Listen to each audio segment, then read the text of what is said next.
മക്കളെ അഞ്ചാമത്തെ chapter continuity and differentiability. ഡെറിവേറ്റീവിൻ്റെ പല മോഡൽ ഉണ്ടെങ്കിലും ഒരു ഇമ്പോർട്ടൻറ്റ് കൺസെപ്റ്റ് പാരാമെട്രിക് ഫോം. അതിലൊരു ട്വിസ്റ്റ്, തെറ്റാൻ ചാൻസ് ഉള്ളൊരു ഭാഗം ഒന്ന് കറക്റ്റ് ചെയ്യാൻ വേണ്ടിയാണ്. പാരാമെട്രിക് ഫോം നമുക്കറിയാം, x is equal to sine t എന്നും y is equal to cos t എന്നും പറഞ്ഞ് എക്സിനെയും വൈനെയും വേറൊരു പാരാമീറ്ററിൽ റെപ്രസെൻറ്റ് ചെയ്യുന്നു. തീറ്റയോ ടിയോ എന്ന് പറയുന്ന പാരാമീറ്ററിൽ ഒരു ഫംഗ്ഷനൊക്കെ എഴുതുന്നതാണ് പാരാമെട്രിക് ഫോം. ചോദ്യം എപ്പോഴും നിങ്ങൾക്ക് വരിക dy ബൈ ഡി എക്സ് ആയിരിക്കുള്ളൂ.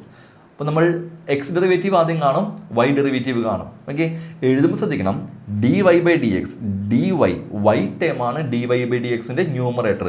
അതുകൊണ്ട് dy ബൈ ഡി ടി എന്നുള്ളത് ന്യൂമറേറ്റർ എഴുതിയിട്ടാണ് താഴെ വരേണ്ട dx ബൈ ഡി ടി എഴുതേണ്ടത്. ഇത് പറയുന്നത് നമ്മൾ ആദ്യം കാണുന്ന ഡെറിവേറ്റീവ് ന്യൂമറേറ്റർ എടുത്ത് എഴുതി കഴിഞ്ഞാൽ അത് ചിലപ്പോൾ എക്സിൻ്റെ ഡെറിവേറ്റീവ് ആവാം. ഓക്കെ, സോ ശ്രദ്ധിച്ച് എഴുതാൻ നോക്കിക്കോളൂ കേട്ടോ. ഓക്കെ.